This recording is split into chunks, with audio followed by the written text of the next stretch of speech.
Hello বন্ধুরা, good morning.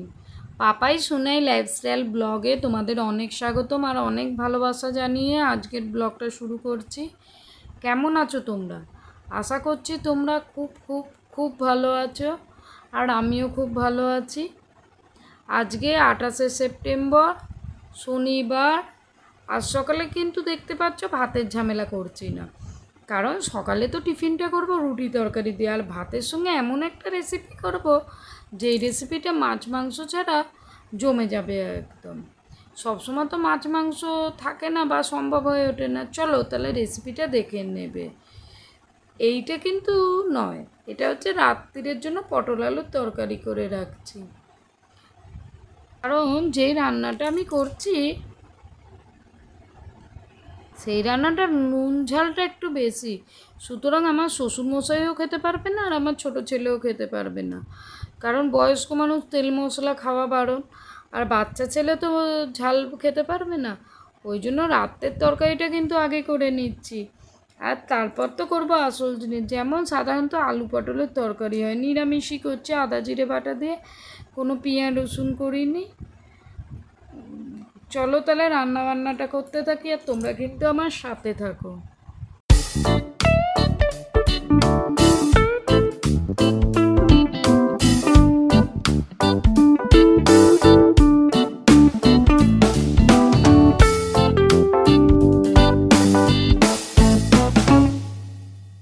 আর এদিকে দেখো পটলটা কিন্তু ভেজে তুলে নিয়েছি। এবার আদা জিরে ধনে যে সমস্ত মশলাপাতি আমরা দিই, নুন হলুদ প্রত্যেক মশলাপাতি কষে নিচ্ছি। আর আলু, এরপর আলু পটল অ্যাড করে দিলাম, মশলাটা আগে কষিয়ে নিলাম। সকালে ঘুম ওঠাতে থেকে আর রাত্রে শুতে যাওয়ার আগে পর্যন্ত শুরু হয়ে যায় কী খাওয়া যায় বলো না বন্ধুরা। চলো তাহলে এদিকে রান্নাবান্নাটা করতে থাকি। আর শ্বশুরমশাই হাঁক ডাক শুরু করে দিয়েছেন, খিদে পাচ্ছে, বয়স্ক মানুষ তো, মানে বাচ্চাদের থেকে বয়স্ক লোকেদের দেখে আর এত পরিমাণ সেবার শরীর খারাপ হয়ে গেছিলো, আমরা সবাই ভয় পেয়ে গেছিলাম। মানে হেঁচকি উঠে উঠে যেন সে কী অবস্থা জানো, এত পরিমাণ। তার মধ্যে কী বলো তো বন্ধুরা, এই চেঁচাচ্ছে আমার নাম ধরে, খিদে পেয়েছে আমাকে খেতে দে। এর মধ্যে একটা শান্তি আছে। এই যে আমরা এত ঝগড়া অশান্তি মার দাঙ্গা টাকা পয়সা সম্পত্তি সব কিন্তু বেঁচে থাকার জন্য। মানুষ বেঁচে আছে এই পর্যন্ত, মরে গেলে কে কোথায় বলো। বেঁচে থাকার জন্যই মানুষের যত লড়াই। মানে মাঝে মাঝে অবাক হয়ে যায়, যেই মানুষগুলোকে আমরা ভালোবাসি বা আমাদের চোখের সামনে ঘোরে, সে যখন মারা যায় সম্পূর্ণ ডিলিট হয়ে যায়। যেমন ফোনের মেমোরি থেকে কোনো ছবি বা কিছু ডিলিট করে দিলে সেটাকে আর ফিরে পাওয়া যায় না। এখন অবশ্য অনেক কিছু অ্যাপস ডাউনলোড করে সেগুলো সম্ভব, কিন্তু মানুষকে তো হয় না, ডিলিট হয়ে যায় তো পুরো একদম আমাদের জন্য সারা জীবনের মতো ডিলিট হয়ে যায়। আর সেই রান্নাটা, যেই রান্নাটা বলেছিলাম স্পেশাল ভাতের সঙ্গে খাওয়া যায় মাছ মাংস ছাড়া, এক তরকারিতেই বাজিমাত। এখানে পেঁয়াজ আদা না পেঁয়াজ রসুন কাঁচা লঙ্কা একসঙ্গে বেটে নিলাম, আদাটা আমরা দেবো না। আর কচুরলতি খোলাটা ছাড়িয়ে ছোট ছোট করে কুচিয়ে নিয়েছি। এরপর পেঁয়াজ রসুন দিয়ে, মানে যে পেস্টটা দিয়েছিলাম সেটা দিয়ে জাস্ট নাড়াচাড়া করে, এক কথায় যাকে বলে ভাজা ভাজা হবে, কোনো প্রকার জল অ্যাড হবে না। আর এত সুন্দর খেতে হবে যে ভাত ভাত একতলা কোনো ব্যাপারই না। মাছ মাংস ডিম ছাড়া খুব অনায়াসে আমরা একতলা ভাত খেয়ে নিতে পারি। আর একটু নাড়াচাড়া করলাম যে অতক্ষণ না সেদ্ধ হয়ে, রান্নাটা হচ্ছে খুব সুন্দর। ছোট গ্যাসে বসিয়ে দিলাম কারণ একটু ধিমি আঁচে করব। আর প্রচণ্ড পরিমাণ তেল ছেড়ে দিয়েছে জানো। এই একটা তরকারি করবে আর কোনো তরকারি রাখবে না। আর যারা একদম ঝাল খাও না তারা ট্রাই করবে না, হয়তো ভালো লাগবে না, করে দেখতে পারো। আর এদিকে কিন্তু আমার আজকের মতো রান্নাবান্না কমপ্লিট। আর তোমাদের দাদাকে ডালিয়ার গরম ভাত করে দেবো, ডিউটি গেছে এসে খাবে, কারণ এই খাবারটার সঙ্গে না ডালিয়ার খিচুড়িটা ঠিক যাবে না এক কথায় যাকে বলে। চলো গ্যাস মুছে পরিষ্কার করি। কাজের আর কোনো শেষ নেই, একটা কাজ শেষ হয় তো আর একটা কাজ, এই কাজ করতে করতে না এক এক সময় খুব ক্লান্ত লাগে যেন নিজেকে। কিন্তু এই যে সংসারে ক্লান্ত হলে হবে না, সংসারে সবসময় তোমাকে অ্যাক্টিভ থাকতে হবে বা নিজেকে রাখতে হবে, কারণ তুমি যে একটা গৃহবধূ, তোমার ক্লান্তি করলে তো হবে না, তোমার শরীর কখনো খারাপ হবে না। শীতকালে তোমার শীত হবে না, গরমকালে তোমার গরম হবে না, সবার শরীর খারাপ করলেও তোমাকে থাকতে হবে সবসময় অ্যাক্টিভ। কথাটা শুনতে খুবই খারাপ হলে কিন্তু কথাটা একদমই সত্যি, কারণ শরীরটা খারাপ করলে আমাদের চলবে না। বিয়ে করে যে শ্বশুরবাড়ি এসেছি তারপর থেকে শরীর খারাপ কী জিনিস তোমাকে বুঝতে দিতে পারা যাবে না কাউকে, তাহলেই সবার রাগ হবে। একটা সারাদিন ধরে ধরো আমরা কাজকর্ম করি, কিন্তু যখন একটা গৃহবধূর শরীর খারাপ হয় তার স্থান হয় তার বাপের বাড়িতে। আর তোমাদের সঙ্গে কথা বলতে বলতে গ্যাস মুছে এখানে একটু মার বসিয়ে দিয়েছি, ময়দার মার। কারণ ছেলের পাঞ্জাবিটা না, দুটো পাঞ্জাবি পরেছে, একবারে সাবান দিয়ে কেচে মার দিয়ে দেবো। আমার শাশুড়ি মা বলতেন সাবান কেচেই তাঁতের শাড়ি বলো, চুড়িদার বলো, পাঞ্জাবি বলো, সুতির শার্ট বলো, সঙ্গে সঙ্গে বৌমা মার দিয়ে দেবে।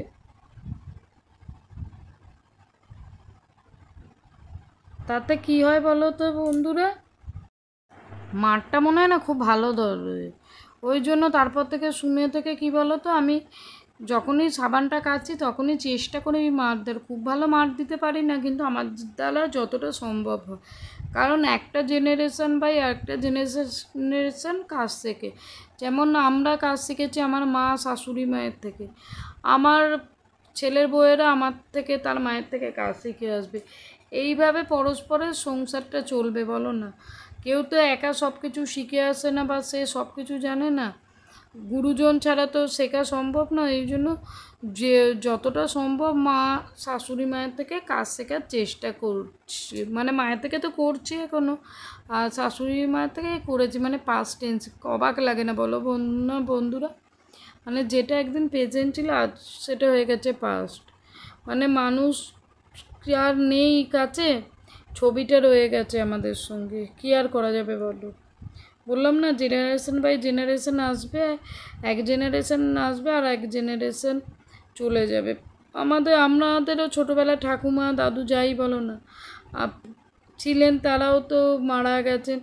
মানে এটা হচ্ছে একরকম যাকে বলা যায় সমাজের নিয়ম আমাদের, বা হচ্ছে পৃথিবীর নিয়ম। এক জেনারেশন বাই এক জেনারেশন আসবে আর এক জেনারেশন চলে যাবে।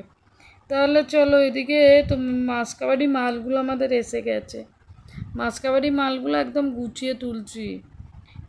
ছোটোটাই গুছোই, কিন্তু ও কী বলতো বাচ্চা মানুষ সব মিলিয়ে মিলিয়ে তুলতে হবে। আর ডালগুলো না ফ্রিজে রেখে দিলাম, নাহলে পোকা হয়ে যায় জানো তো।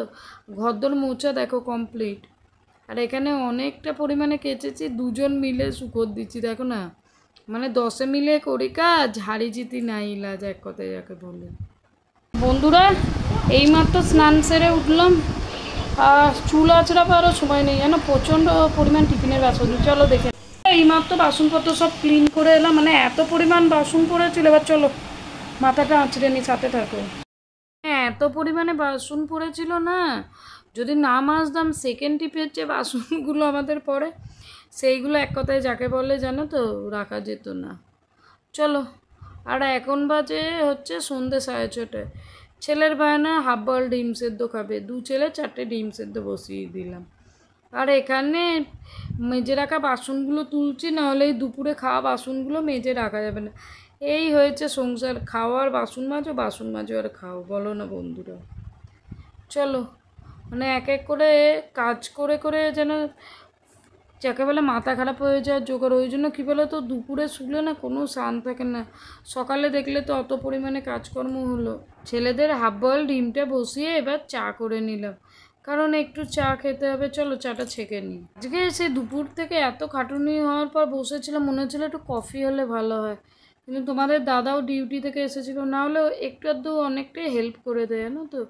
ওই জন্য আর বলতে পারলাম না, মানে সন্ধ্যেবেলা উঠে কফি খাওয়ার ইচ্ছে ছিল, কিন্তু সবাই বললো চায়ের সময় চায়ের নেশা উঠেছে, ওরা চা খাবে। ওই জন্য অল্প পরিমাণেই চা করলাম, পরে একবার কফি করতে হবে জানো তো।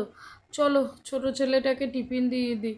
মানে ডিমগুলো সেদ্ধ করে না আমি একটু গরম জলে ভিজিয়ে রাখি, মিনিট 5 ভালো হয়, কিন্তু বাচ্চা মানুষ তো ঘোরাঘুরি করছে। চলো ওর খাবারটা আগে দিয়ে দিই, বড়টারটা রেখে দিয়েছি, আর এখানে পড়াতে বসে গেছি। আর এখন বন্ধুরা বাজে 8টা, চলো একটু কফি করে নিই। মানে 7 জনের কপি করে বলো না, তোমাদের দাদারটা তুলে দিলাম, জানো তো সুগার পেশেন্ট, চিনি চলবে না। আর এখানে আমাদের কফিটা করে নিচ্ছি, ভালো করে সুন্দর করে করে নিচ্ছি। আর একটু না দুধ অ্যাড করলাম আর চিনি অ্যাড করলাম, নাহলে না ভালো লাগছে না। ঘরে এসে সুন্দর করে চুলটা বিনুনি করে নিলাম, কারণ বড় চুল তো, যদি চুলটা না বাঁধা হয় তাহলে এত পরিমাণে জট হবে যে অর্ধেক চুল ছিঁড়ে বেরিয়ে যাবে, এক কথায় যাকে বললে, ছাড়াতে গিয়ে। বন্ধুরা চলে এসেছি রান্নাঘরে, রান্নাবান্না করতে হবে।